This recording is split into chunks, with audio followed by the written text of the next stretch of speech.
There's something good out there, just over the horizon.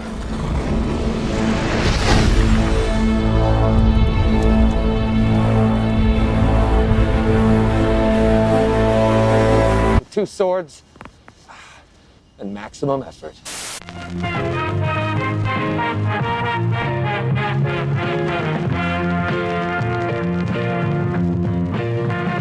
I already know that I'm gonna get some hate for this video, but since I'm already expecting it and know that I'm not really talking about something controversial, it's really just whatever. A while back I made a video talking about 2011's much maligned Green Lantern film and why I personally don't think it's that bad of a film. And yeah, sure, it's got its problems, but at the end of the day I feel as if this film had a lot going for it, but it had one fundamental flaw holding back the film, resulting in a critical massacre. And I think that saying critical massacre is putting it pretty lightly, considering a lot of people just really hate this film. Also, for those who don't know, ever since I was a kid, Green Lantern has always been my favorite superhero, and I've always loved the concept of using willpower to face your fears, to help both yourself and others, all for the sake of the greater good. Now, the film is pretty by the books and faithful to the comics. Hal finds Abin Sur crashed on Earth, he gets the ring, learns about the Green Lantern Corps, or Corpse, or whatever it's called. He has a freaking amazing training sequence, confronts his love, and ultimately just saves the day by facing his fear. Oh, and of course there's also the Melonhead subplot,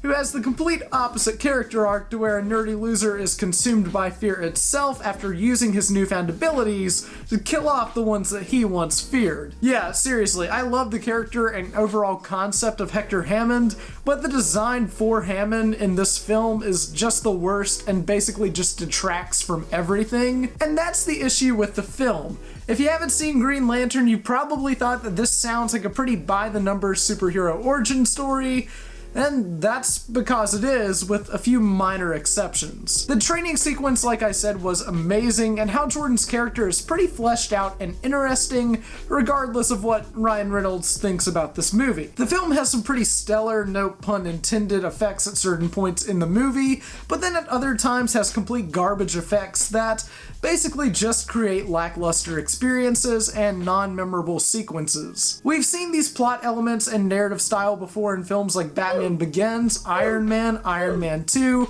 the Incredible Hulk movie that literally nobody remembers, and Captain America and Thor, which coincidentally came out the exact same year that Green Lantern did. A lot of people think that the lighter tone is the problem with this film, since DC usually tends to succeed with dark, gritty, and more serious films, but personally, I don't think that's the case.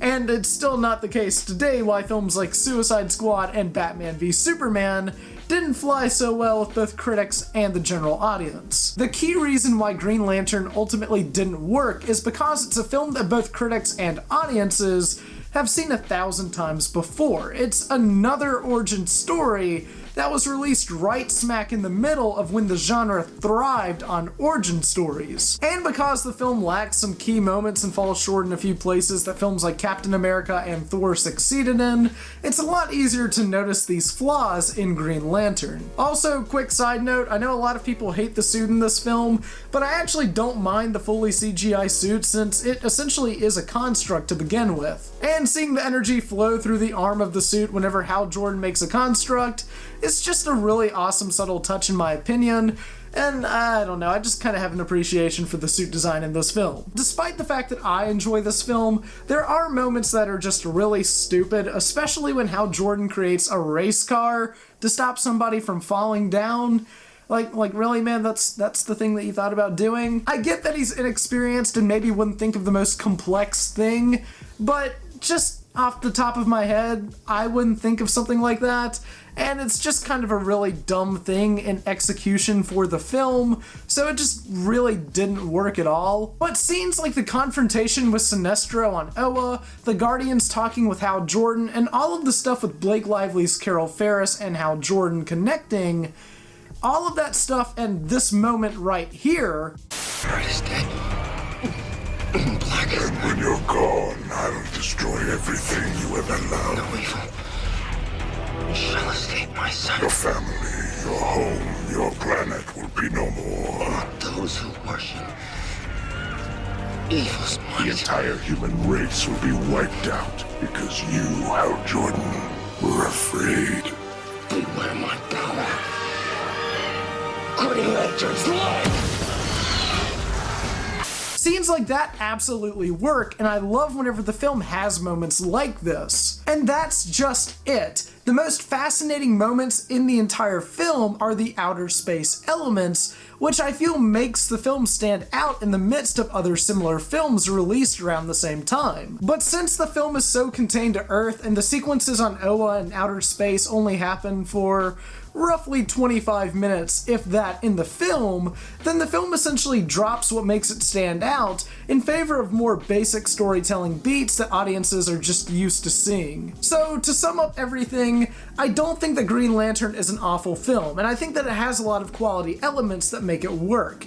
However, the film sacrifices a lot of these elements to make room for a more basic narrative, with typical highs and lows, and because of that, everything else just kind of falls short. It's a sad case of genre conformity, hey, that's the title of the video, and if the film branched out just a little bit more, I feel like it would have been remembered more favorably by the mainstream, but unfortunately, it's not. Apparently, Warner Brothers has a Green Lantern film slated for a 2020 release, so if that film ever does end up happening, I hope that they recognize the initial flaw with their first attempt to introduce the character cinematically, and they learn from it. But then again, these are the exact same people who did the exact same issue with the first ever Justice League movie, and a lot of other problems with that film too, so I'm not holding out too much hope, I'm just gonna be honest. But hey, it is written by the same guy who wrote Man of Steel, so maybe that's something, and I think with the right person behind the film,